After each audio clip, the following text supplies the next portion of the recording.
Take two.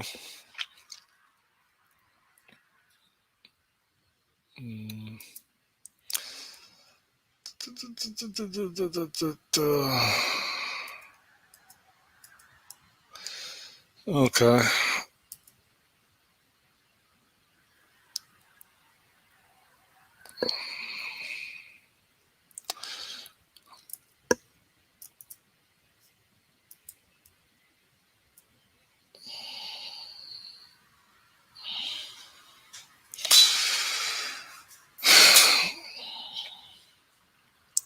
Studying Clojure. I think it's been a couple weeks since I looked at this. The person mentoring me has been pretty proactive in getting me back in the game, and I don't want to waste his time. But I am working on a lot of other things. I don't know. I guess it's a catch-22. So the last session I left off at was creating functions. That's where I'm at right now. Apparently, I'm still in chapter 1. This is exercise 1.05. And so if I can remember,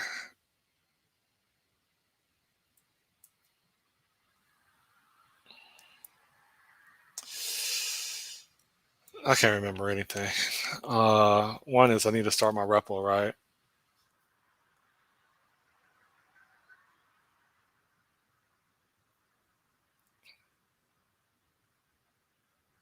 I don't even know how to start my REPL anymore. It says nothing to show. How do I start my REPL?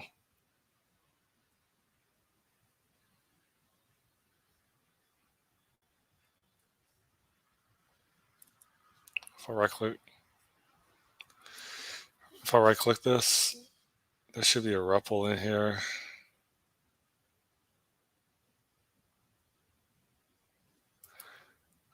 There's a play.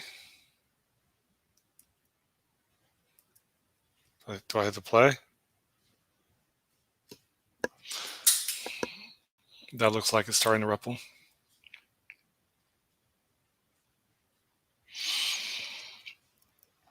Okay.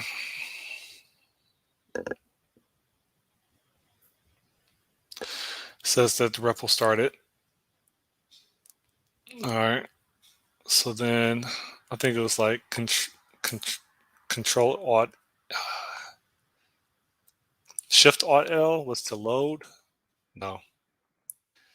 How do I load? Hold up. I thought it was Shift L. No. Shift Alt L. No. How do I load? Hold up. REPL.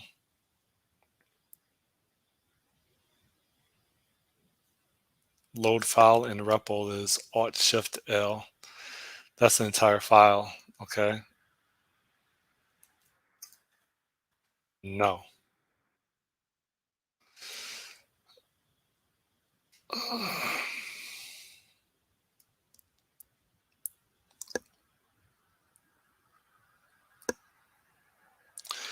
Do I do it at the bottom?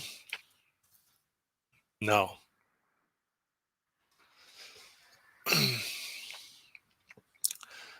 Do I do it at the top? No. No pointer reference exception. Compiling at 97.1.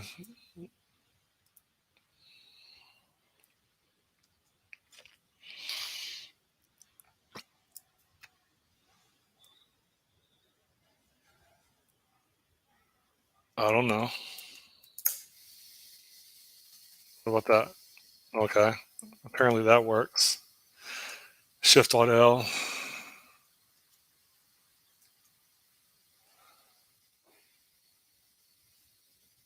And then what if, in order to execute an instruction, Alt Shift P? No.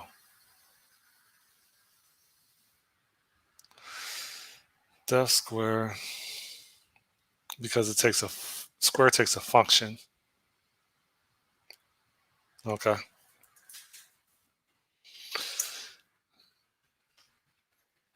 So define square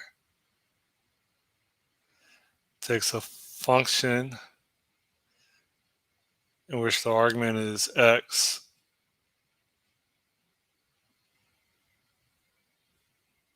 and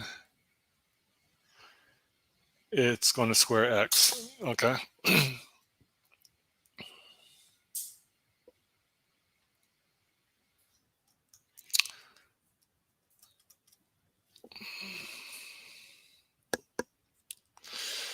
So the special form that's used to define functions is function. Let's jump right into it by creating our first function. No, hold up for a second. What about the whole square thing?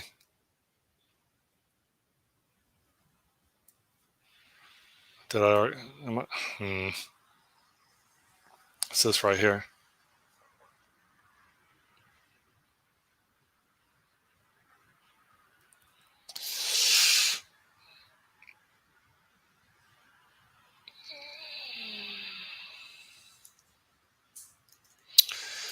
So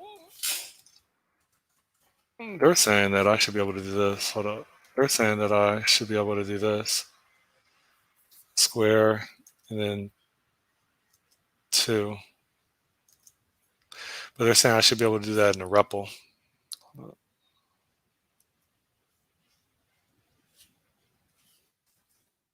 No. Def square function.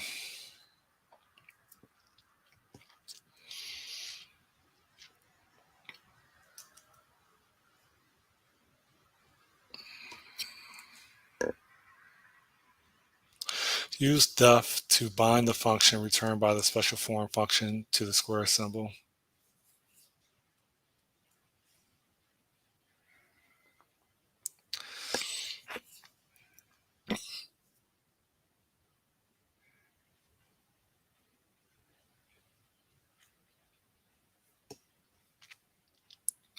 Okay.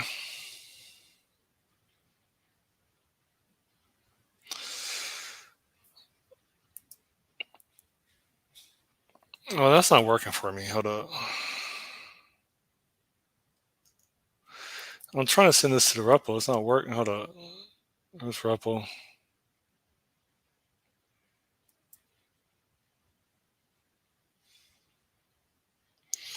Class closure lang var cannot be cast to class number.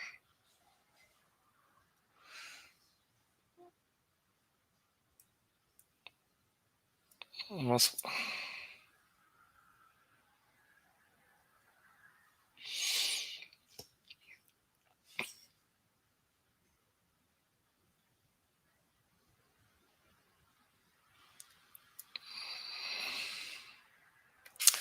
I'm not sure how to do this.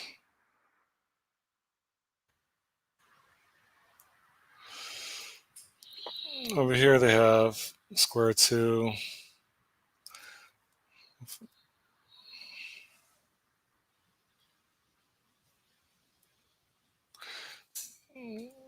So what if I put it in here? Yeah, it doesn't matter.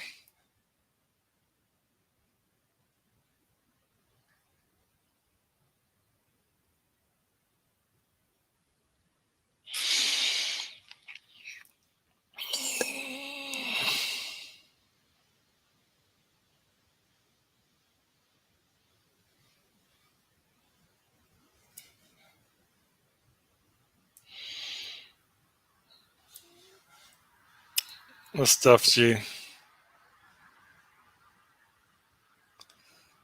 That's fine.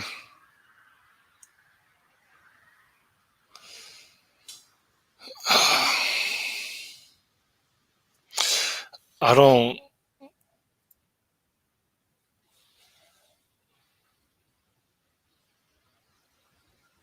I don't know what I'm supposed to do here.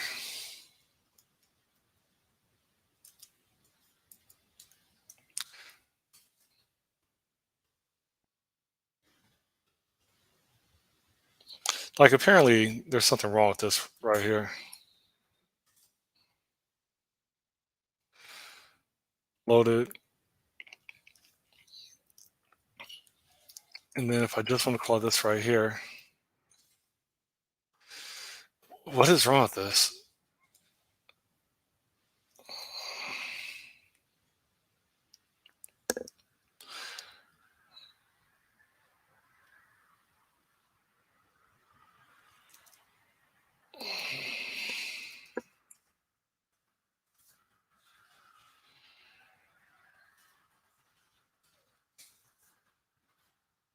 That looked like that worked. Hold up. Do it again. 4. Okay. Okay. So why was it having me do ×1?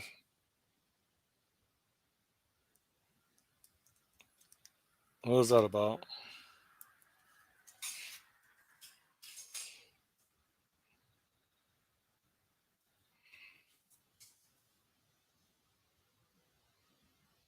I'm so confused, dude.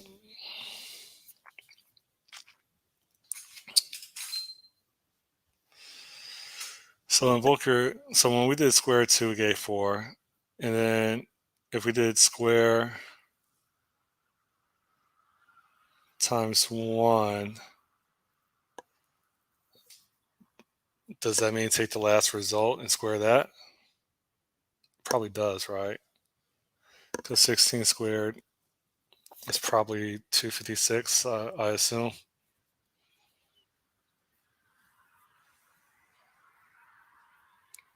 All right, so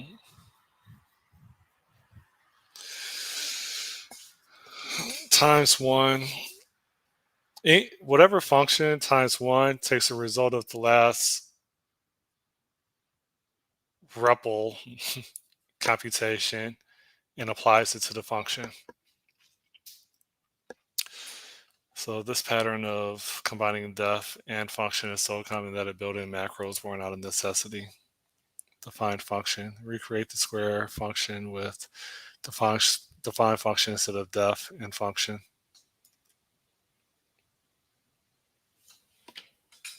Okay. So it looks like this is lambda, def, square,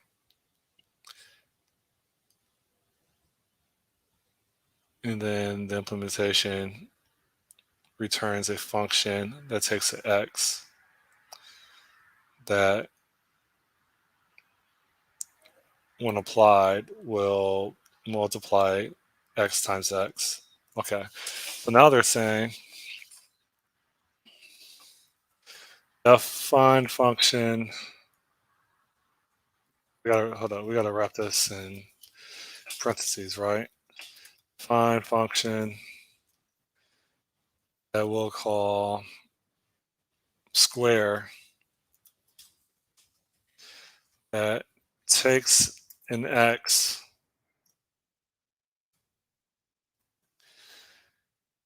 and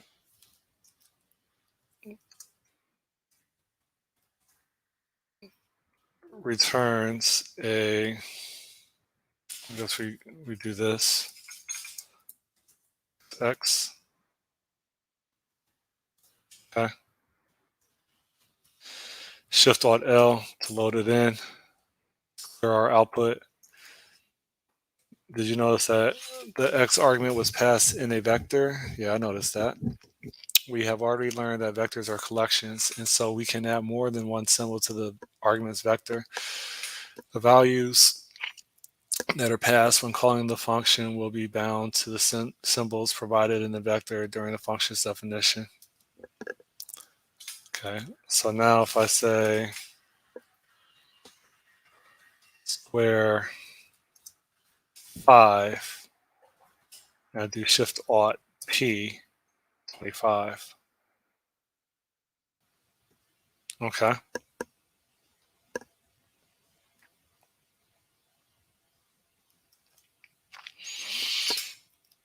Functions that can take multiple arguments in their bodies can be composed of multiple expressions, such as an implicit do block. Create a function with the same create a function with the name meditate that takes two arguments, a string s and a boolean calm. The function will print an introductory message and return the transformation of s based on calm.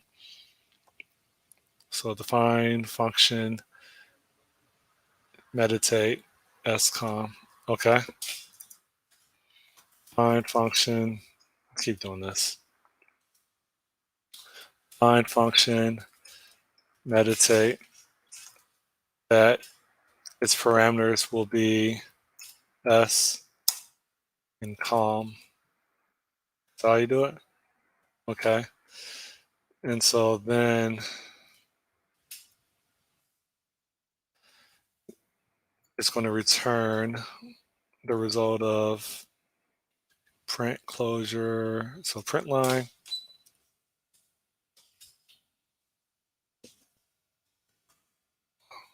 Hold up.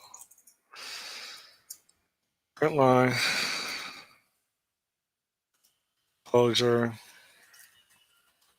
Meditate. B 1.0. Okay.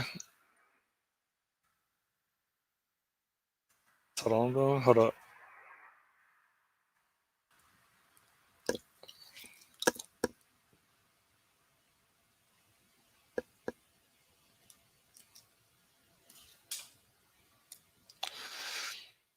Then they say if it's weird. Everything's parentheses. If calm. Let me periodically check my StreamYard. I got some observer. If calm closure.string / capitalize s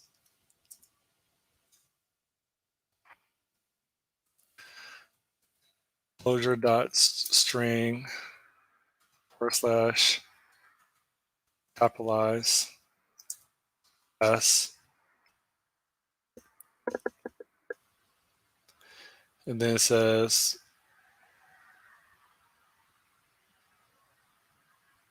string closure.string uppercase s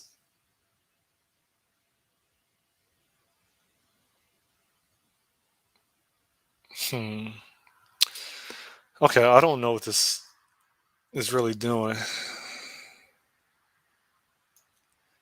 Apparently I'm supposed to wrap this.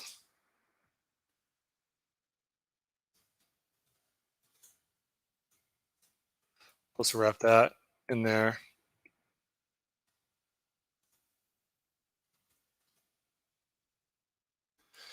Supposed to wrap this string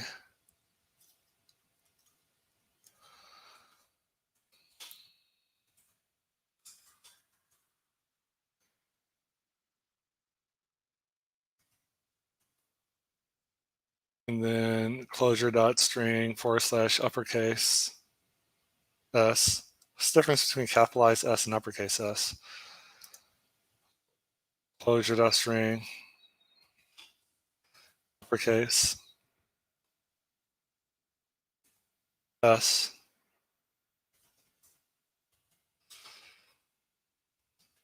And then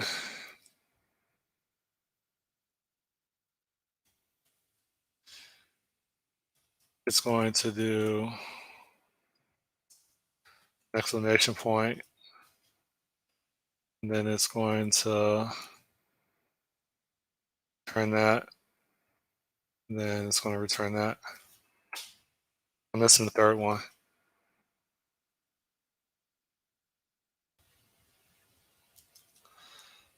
I'm missing, hold on, something's not right. If, boom, boom. Oh, string.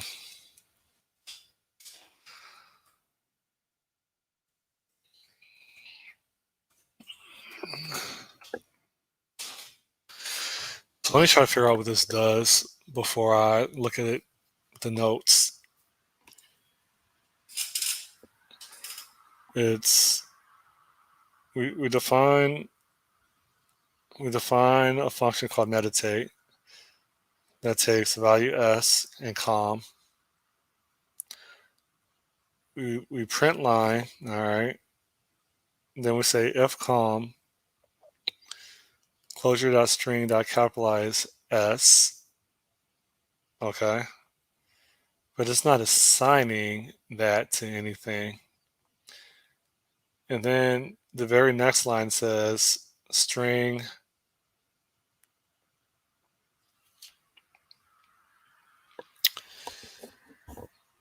clojure.string / uppercase s. So it looks like is the second line supposed to be an else? I feel like it, whatever. I don't think so. And then as an exclamation point.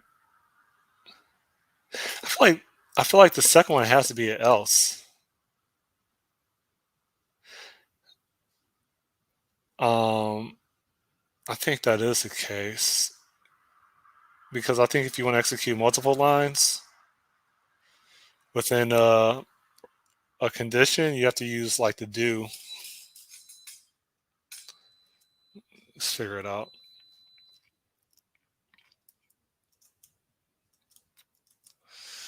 So editing multi-line expressions in REPL can be cumbersome. As we start creating lengthier functions and expressions that span multiple lines, it would be preferable to have a window of your favorite editor open next to your REPL window. Keep those windows side by side. Edit. No. Okay. The function body contains two main expressions, the first of which is a side effect with print line, and the second of which is the if block, which will determine the return value.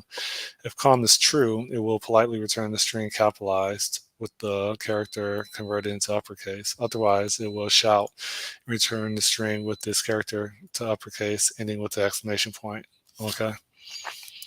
Let's try and make sure that our function works as intended. So then they have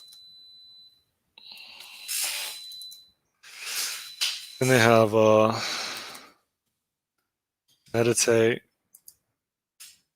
and we have what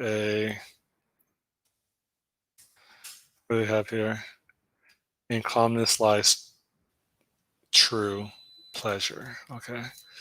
In calmness lies true pleasure. Okay. And we say true.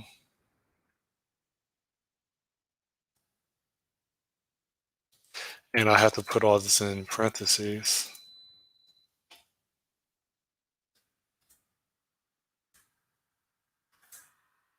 Okay.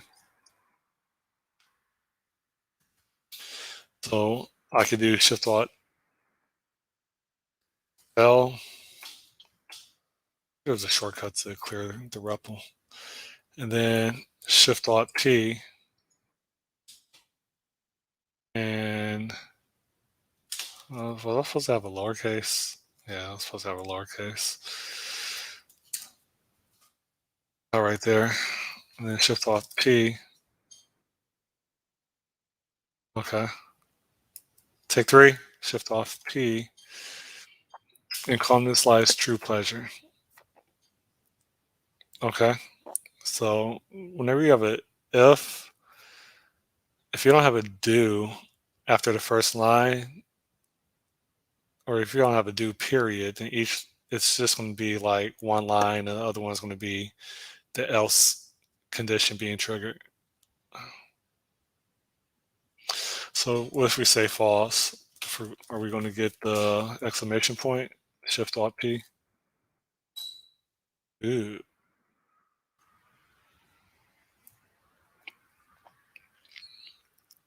It uppercases everything.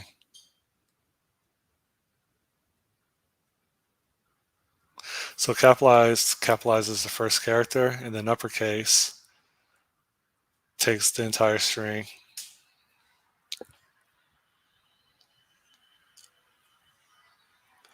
And string concatenates. Okay. Got it.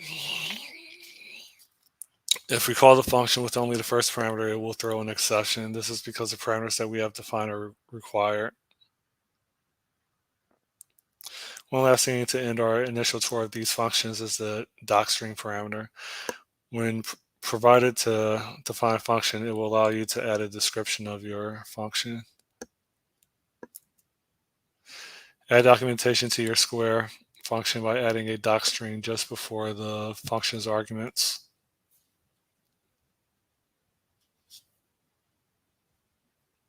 Oh, define function square returns the product of the number x with itself. All right, let's do that.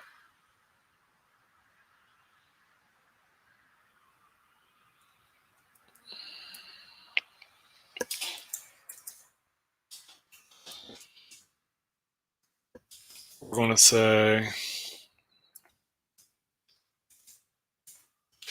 define function square, and then they say here you just put in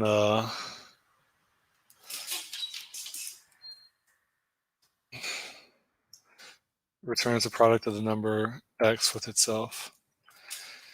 Returns the product of the number x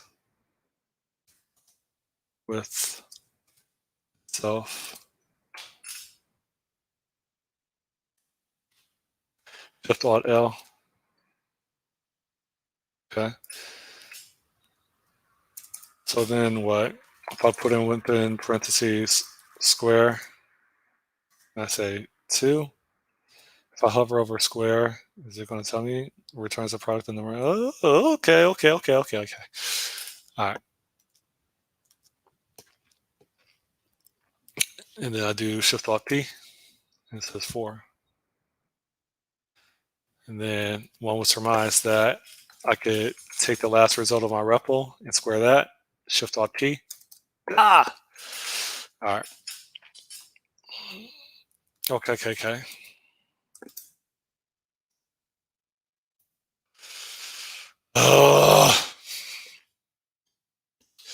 It is important to remember that the docstring needs to come before the function arguments. If it comes after, the string will be evaluated sequentially as part of the function body and won't throw an error. It is valid syntax, but it will not be available in the doc helper and other developer tools. It is a good practice to document the arguments with backticks, like we did x.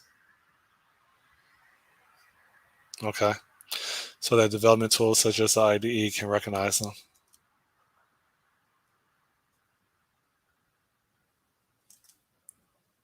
It's supposed to be backticks? They said backticks. Okay. I use apostrophe. Hold up. They say use backticks.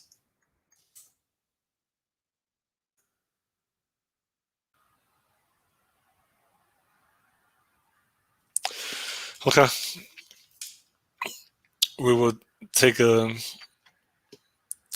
deeper dive into functions in chapter 3, functions and def, but these few basic principles will get you a long way in terms of writing functions. Predicting the atmospheric carbon dioxide level. Carbon dioxide, aka CO2, is an important heat-trapping greenhouse gas currently rising and threatening life as we know it on our planet. We would like to predict future levels of CO2 in the atmosphere based on historical data provided by the National Oceanic and Atmospheric Administration. The preceding chart was taken from blah, blah, blah. And okay. We will use the year 2006 as a starting point with CO2 level of 382 ppm and calculate the estimate using a simplified and optimistic linear function as follows. Estimate equals 382 plus the year minus 2006 times 2. Create a function called CO2 estimate that takes one integer, parameter called year, and returns the estimated level of CO2 ppm for that year. These steps will help you complete this activity.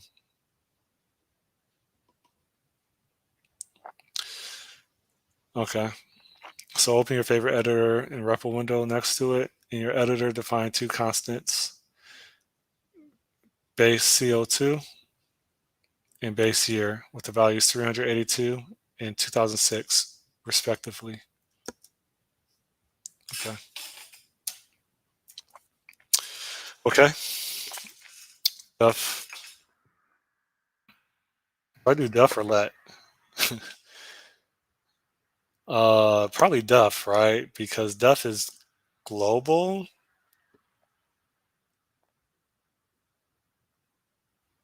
and let I think is scoped. So they say base CO2, base CO2 equals 382, and def year, they say base year equals 2006.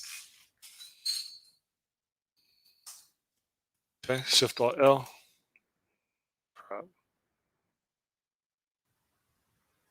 I gotta have these in parentheses. Man,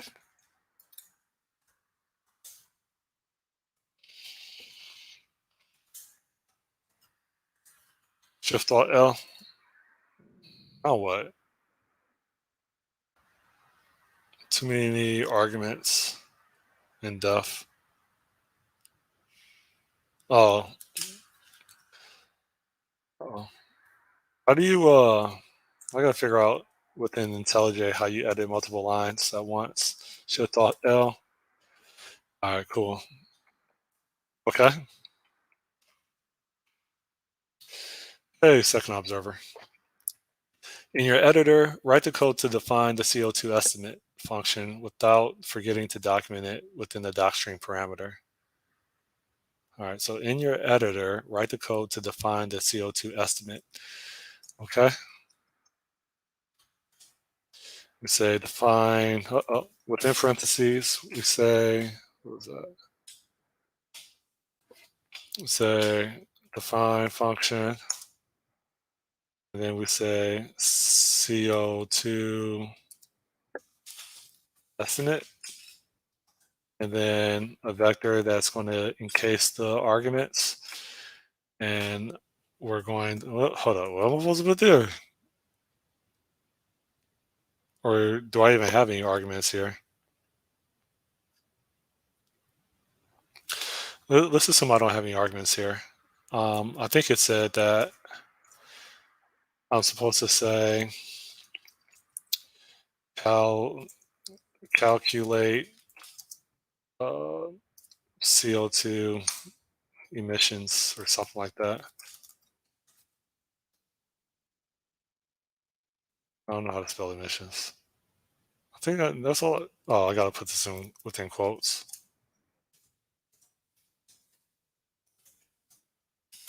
like that.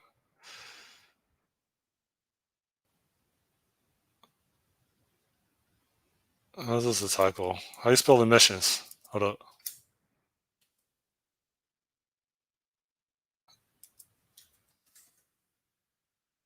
It's just one M. Yeah, that editor is that smart to spell check. Okay. Okay.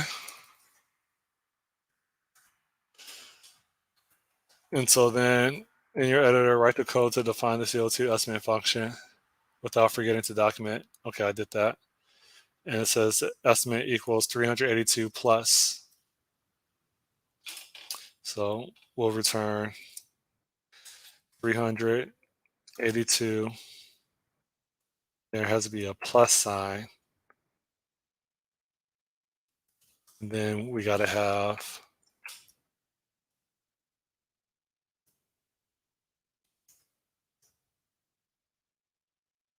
where's my thing? Hold up.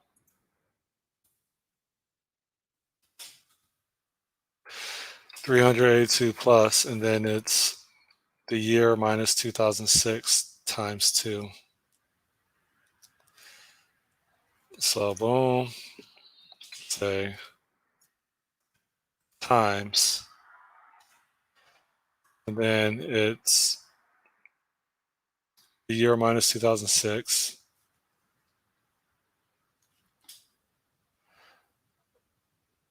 Okay. So this is year. So we say year. God. Year. And this is supposed to be base year. So year minus 2006. And then times 2, like that.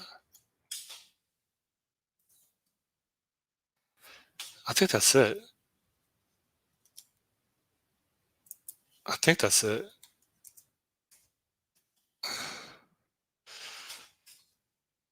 What do you think, observer? You think the function is right? Hey, Roman, if you need to close your pair right now, I have time. Okay, I'll send you an invite.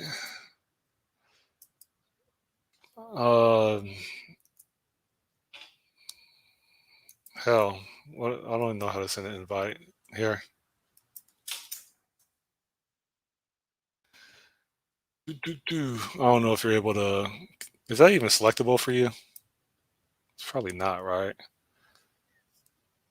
In the meantime, load that. Take 2. Hold up, something's not right. Shift Alt L, load. Okay, clear. And then I'm going to say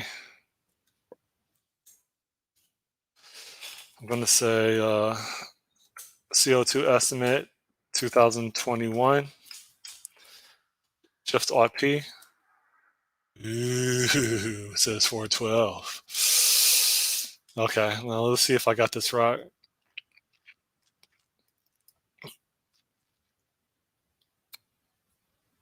So they say if you do, yeah, it sounds like you are here. Hey, Roman, how are you? Fine. Vacation time.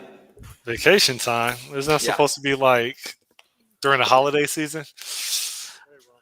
Oh, it's actually a holiday weekend here in the United States. It's Labor Day. Yeah. No, I have regular vacation, but I'm not doing that much. So Uh, just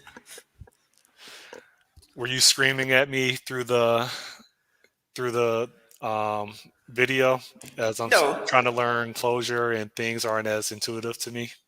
no, I'm not screaming at people. Yeah. How often do you write code in Clojure? Well, I have I wrote more. It's like during work, it's kind of my scripting environment. So like if I have to write a script, I often do it in Clojure. Yeah. And I have a few side projects, but rarely time to continue. Like one, it kind of works. I use it at work. There's like this ngrok, if you know that, and Yeah, I've used it. I have my own ngrok implemented in Clojure. It's kind of running. It has a few bugs. I have to fix the bugs, and then I probably release it to the public. Oh wow. Yeah, I used ngrok when I was testing have you heard of SignalR? I've heard the name, but I've never used it or read the Okay. documentation. So, So I use ngrok when I'm testing WebSockets locally for my beach delivery app. So in order for the customer app and the courier app to relay their location to one another so that they can see each other on the app, I use ngrok to hack to hack that communication because for whatever reason I need an IP address, and ngrok kind of does that for me. It generates an uh, IP address for me that I could just plug in I don't know. I can't really explain it, but that's Yeah, one of the tools that I had to use to get around the issue I was having. I'm using it mostly. Like I work a lot with the Atlassian tools and the Atlassian cloud. If you write plugins for it, you need a public endpoint for like the webhooks. And if you have your local environment, you want to test it against the real thing. Yeah. So, And now I use my own thing. I rarely use Ngrok anymore, but yeah. It has a few bugs, so I cannot recommend it yet. uh, yeah. So, I mean, let me stop my screen for a second, or stop sharing screen. Um, so I attracted a mentor for learning Clojure, Yeah, yeah. and he's pretty proactive. So like last weekend, I was trying to get work done on my passion project, and so I just never notified him, even though our agreement was like once a week, get together for like an hour or an hour and a half. And so like he's proactive because he like messages me like, "Hey, are we going to have our closure session?" I'm like, ah. But like, I mean, that's what I want because I don't want to waste his time, and like I appreciate him like nudging me. I'm just having a hard time finding time to do everything that I think is important to me. Yes. Yeah. Yeah, Yeah. so, I don't go. It's like, yeah. I'm not getting 90% of the things I want to do. I'm not getting done. So yeah, and so like the reason why I'm recording my learning right now as of this morning is so that I I feel somewhat prepared for later on this afternoon when he's like mentoring me because I haven't looked at this in like 2 weeks, and so I want to act like I actually have a clue when he does try to show some code, and I need to actually like understand what he does. I know it has to be painful for anybody teaching somebody else Clojure because I know yeah. like it's probably burned into your brain and you don't have to think twice about it. I mean, I get that. I kind of. I mean, it depends from where you jump on. I mean, I imagine if you jump, let's say, directly from Java to Clojure, or then it's even harder because now it's like this weird environment, and you cannot change any variable. It's everything is basically immutable except a few things. So it's even harder. So I had to ease my way via Scala into it. Yeah, and I think I asked you this. If you had to choose between Scala and Clojure, it would be Clojure. It really depends on the project. I mean, Really? for most business apps, I would choose probably Clojure. But I worked in the previous company on a lot of more like technical, let's say less typical.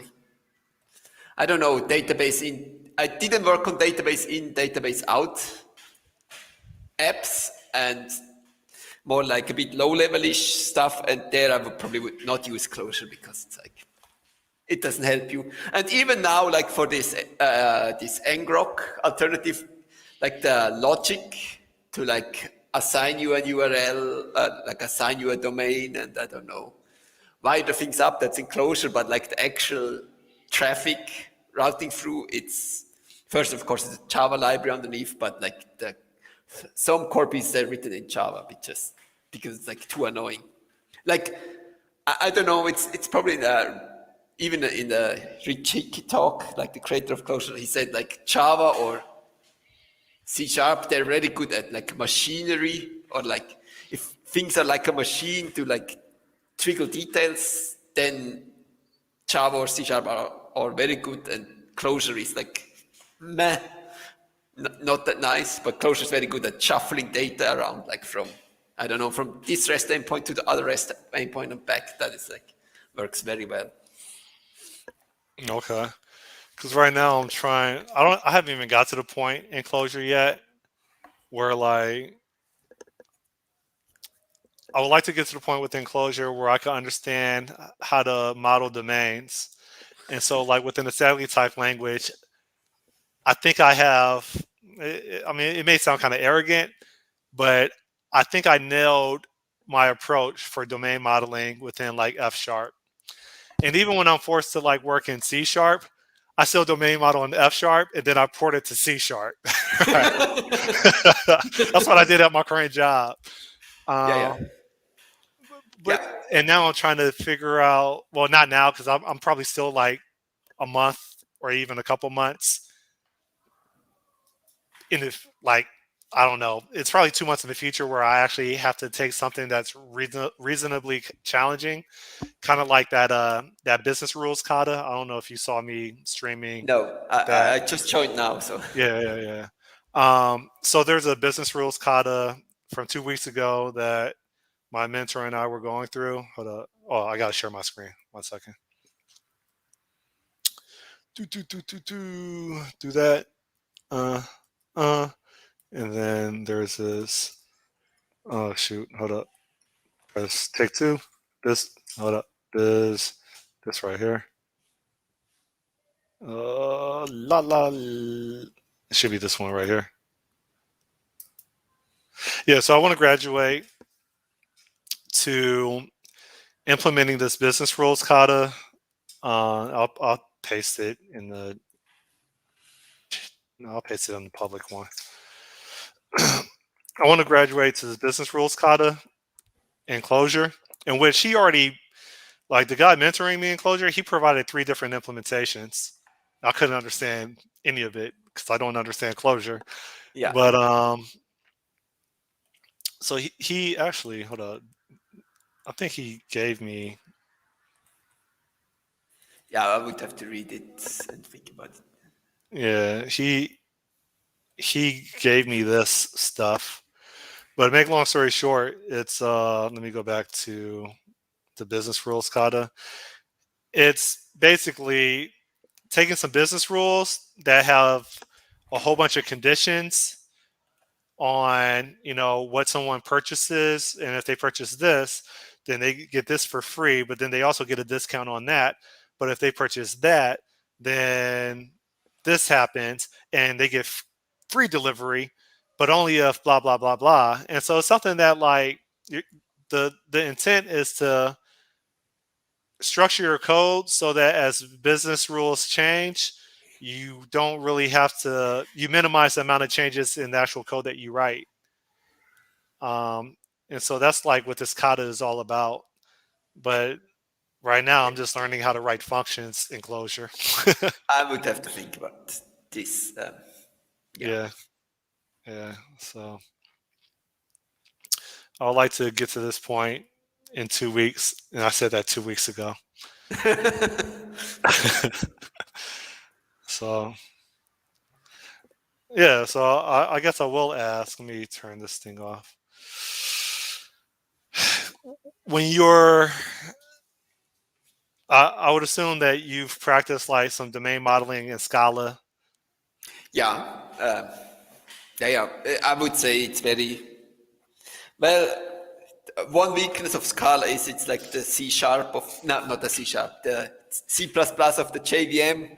So it's like you can have a gazillion approaches. Really? Okay. You can. I usually stick somewhat over the years. I stick somewhat close to something a Java or C sharp developer would recognize at first. Yeah, Mostly. because I was going to ask how different is domain modeling in Scala versus domain modeling in Enclosure. Well, yeah, it's quite. I mean, in Scala, you and it's like C sharp, probably F sharp. I never touched F sharp. I just watched 1 or 2 talks about it. So, Yeah. um,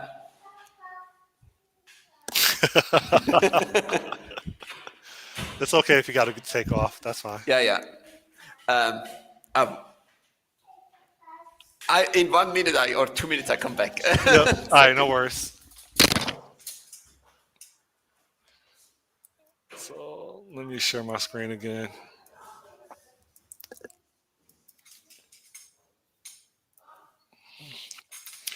All right, so it looks like I nailed this implementation right here. Oh yeah, what I forgot is say given, and then they say use the backtick mark, and then say year. All right, so then I can hover over this and say calculate CO2 emissions given year, Oh, and you're yeah. back. Yeah, Okay, 10 minutes more, then I have to go. Or yeah, that's fine. someone said they're hungry. Yeah, I mean, the difference is that mostly in typed language, try to model your business domain in some types. And in Clojure, that's way more, depends. If the project is small, you maybe do it very ad hoc. And then as the project grows, people probably add more formalism to it. Like just from the language features, you probably encounter these keyword things in the maps, right? I haven't even got to the maps yet. Okay, yeah. But I mean, Anyway, so I read 2 books already, but this is my third book that I'm reading, and I'm going straight from the beginning all the way to the end. And so right now it's just I'm still on the first chapter. It hasn't even touched maps yet. Right now okay, I'm yeah. learning about uh, defining functions. Yeah, yeah. Okay, yeah. In principles, so I'm just saying usually in Clojure everything is by default very open. So instead of some type representing some entity or business object, you typically have just a map representing it. And you maybe start with, there's keywords without namespace, you can maybe start with that, and that at some point gets maybe confusing, then you can put it in a namespace so it's clear what it means. And then at a certain stage, you maybe use libraries which kind of start to be a bit type systemy like, which enforce certain things. There's 3 popular ones, or maybe now 4. And they are kind of become like type systemy. They enforce certain rules, and you can it's very optional on what to opt in. You can say, please check every time I call a function, actually check this type stuff, or you can say, yeah, only check it during testing, or only check it at my REST endpoint, and from them I then assume it's correct. Yeah. So how do people feel about that? Because I feel like that's anti-closure. Like if it's a dynamic language, like the It, purists, like who uses that? The people that come from Java and come from Scala? I think at a certain scale you probably start to use it. Okay. I mean, even Clojure itself kind of uses a check library now. Because it's Clojure spec, right? Or something like Yeah, that? that is one of the libraries which can do kind of typey like things. The difference is it's very dynamic. Like the Clojure compiler doesn't care, but you either can call the library yourself, or they have instrumentation. Like this type enforcement is more or less at runtime. I guess the IDEs at some point will pick some libraries up. I'm not sure yet. So I wonder if they used that when they built Datomic. they built Atomic before that. But Atomic has certainly some ideas from there. Maybe at some point they integrate it. Yeah. Yeah. So yeah, that's about it. I'm just trying to just make progress. That's all I'm trying to do. Yeah. How's everything else going? Today's Sunday, right? Yeah, What it's time?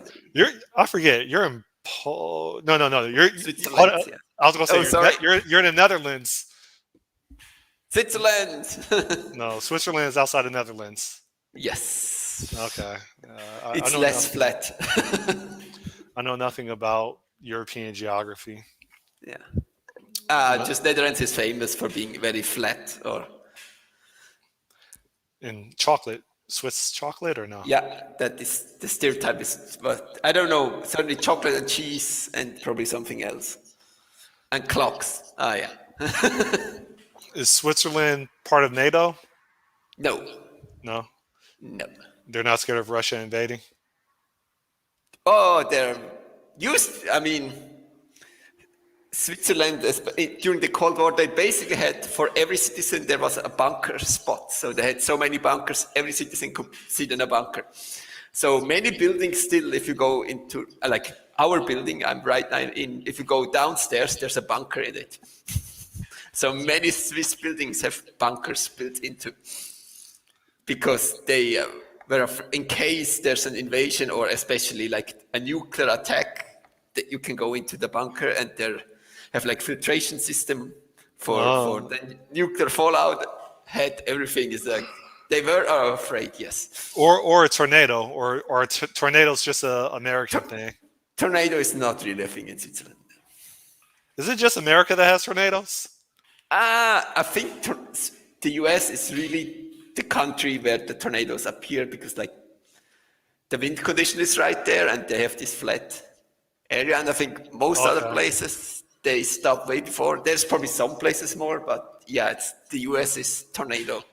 Yeah, because I was gonna In say that that's respect, unlucky. yeah, I was gonna say that's a useful bunkers would be useful for that. So Yeah. Yeah. okay. No, Switzerland is kind of conservative in joining. Like NATO, they would never join. For example, the UN, they joined, I think, in the 90s. So, there, yeah. Uh, I don't know.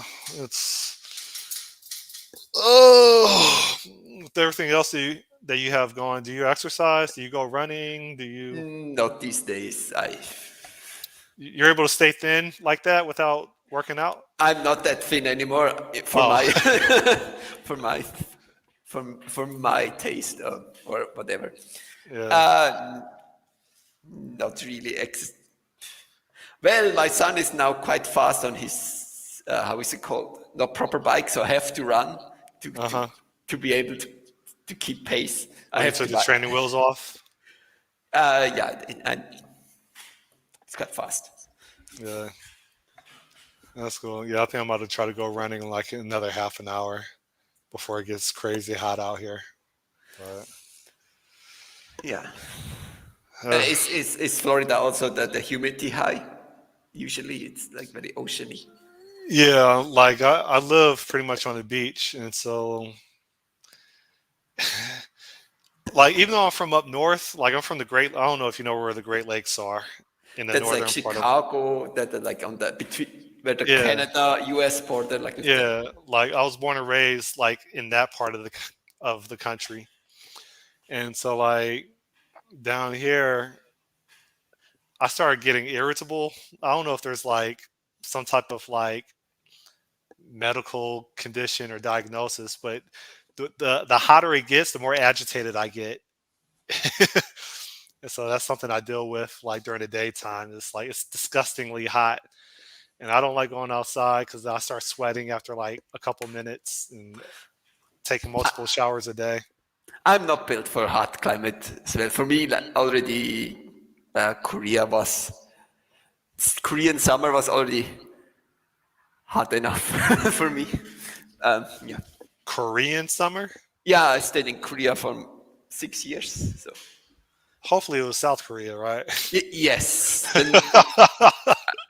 I think the north is not cut out for me. No, they would accuse you of being a spy like on your second day. That's like the. I think Kim Jong Un went to school in Switzerland when he was a kid, at least a year or Oh, two. what's like So that there used to be a Swiss kind of night show, and they had like the parody or some comedian playing Kim Jong Un, and because he went to school in that area, so it was like always, so here's yeah, a stupid question. What do Koreans speak? Korean or what? Korean's the actual language? Yeah, yeah. Okay, yeah, I didn't know. Did you learn it? I could be better at it, but yeah. Okay. Now, I used to live in the Philippines, so I learned just enough Tagalog to catch a taxi, and that's about it. So I think South Korea would be cool to visit. I've been in their airport, Seoul Airport or something Yeah, like the that. Incheon airport, yeah. Or sometimes it's probably said as Seoul, but it Yeah, I've been depends. to I the think it's declared as Incheon, but if you type Seoul, it will be the same. So yeah, I've been to the airport, but that's about it. So you said like 10 minutes, so I'm not going to hold you.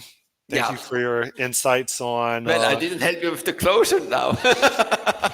No, it's fine. I'm still learning the basics. I'm just trying to act like I'm prepared for later on this afternoon when I get with the person helping me. So Yeah, we'll see. good luck.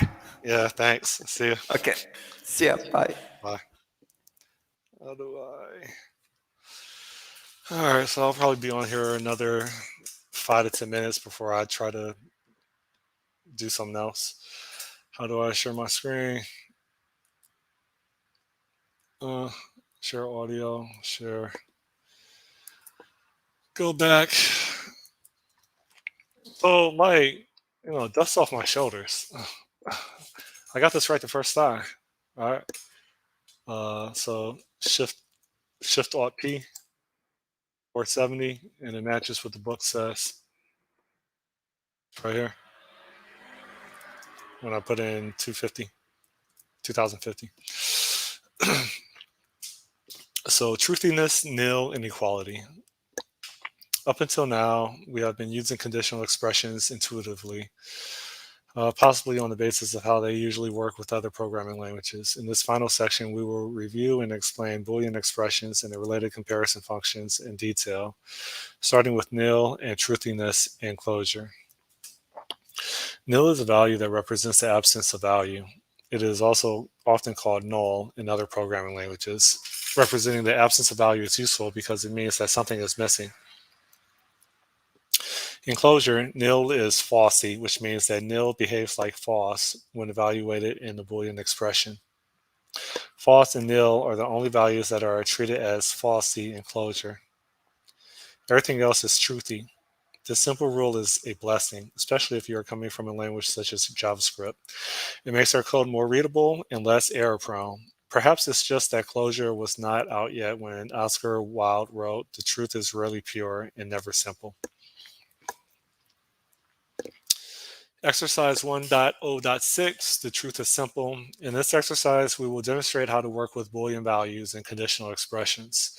We will also see how to play around with the logical operators in conditional expressions. Let's get started. Let's start by verifying that nil and false are indeed falsy. If nil, truthy, else falsy.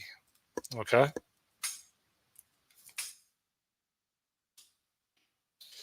If nil, truthy, I don't know how to spell falsy. How do they spell falsy? They put an E in it.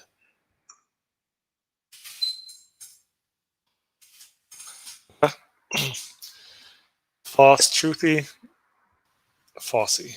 Okay. False. Okay. In other programming languages, it is common for more values to resolve to false in Boolean expressions, but in Clojure, remember, only nil and false are falsy. Let's try a few examples. If 0, truthy, falsy. Oh, okay. If 0, truthy, falsy, 0 is truthy. -1, truthy, falsy.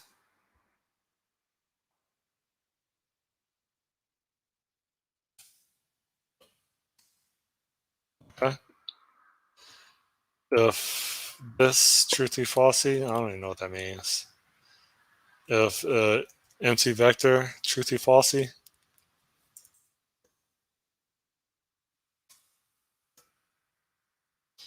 The false within double quotes, truthy, falsy.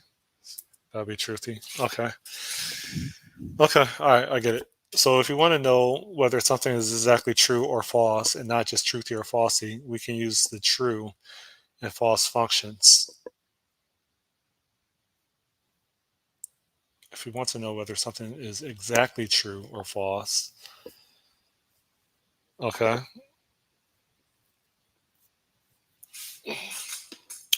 So apparently, true.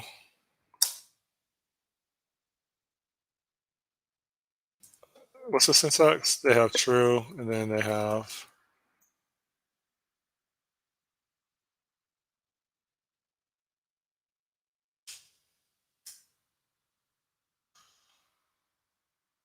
But then you can have if true, and then have one here. That's false. If true, one, yes. Boom. No.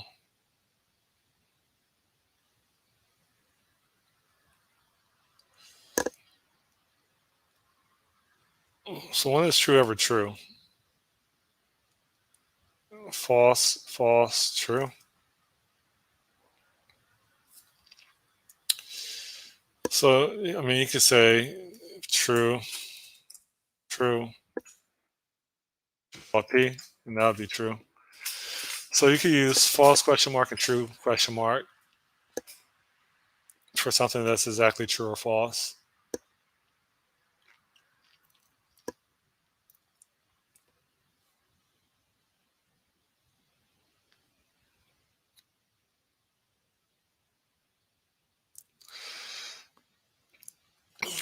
Okay, so similarly, if we want to know that something is nil and not just falsy, we can use the nil function. So there's true function, false function, and nil function. They all end with a question mark.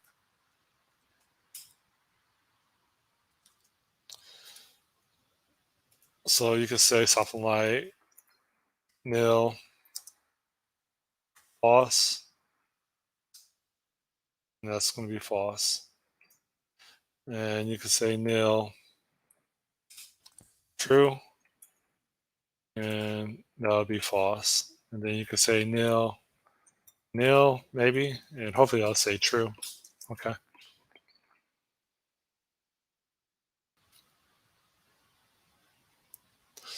Then they have nil, print line, hello, and that returns, first it says hello, then it returns true. Let's try that. So nil, print line, hello. Well, I guess I gotta put print line in parentheses.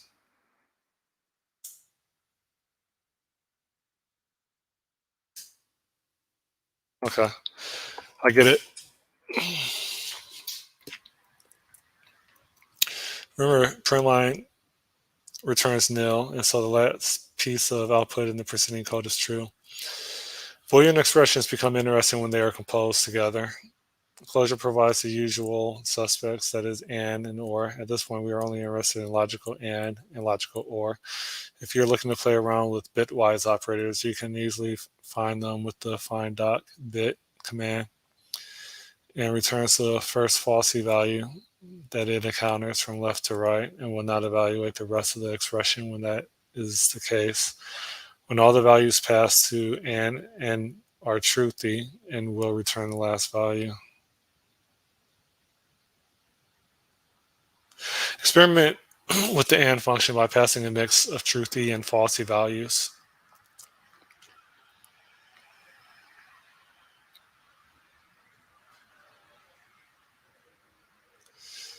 Boolean expressions become better when they are composed together. And hello, then goodbye.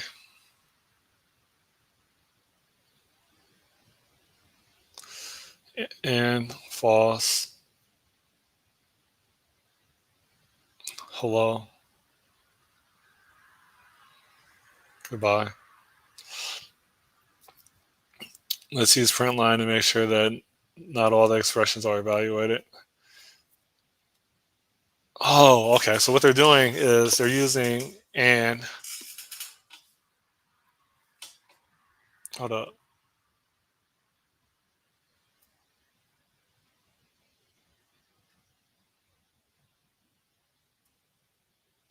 they're using and or as the very first argument.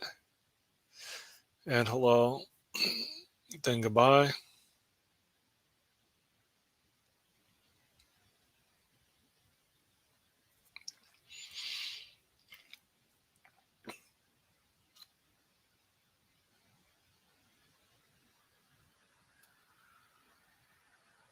Experiment with the and function by passing a mix of truthy and falsy values to observe the return value that's been generated. So and hello is truthy, and hello,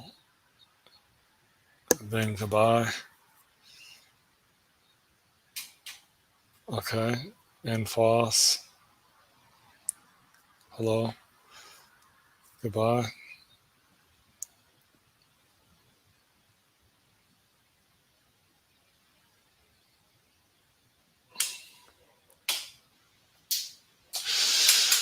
So this would be, it doesn't execute any of the other stuff. Let's print line. And print line hello, which is going to be nil. And then print line goodbye.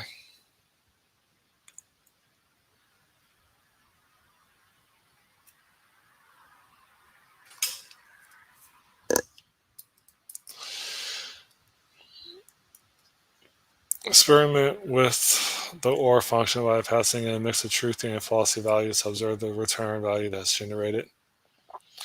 Or hello turns hello, or hello, then goodbye. I don't think it's going to return goodbye. Hello. Oh. Is then the same thing as else? Or false, then goodbye.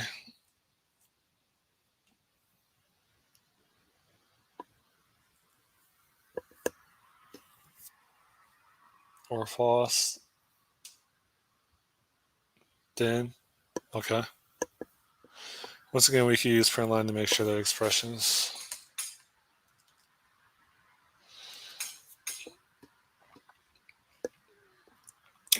All right, I had enough. I'm tapping out. See ya.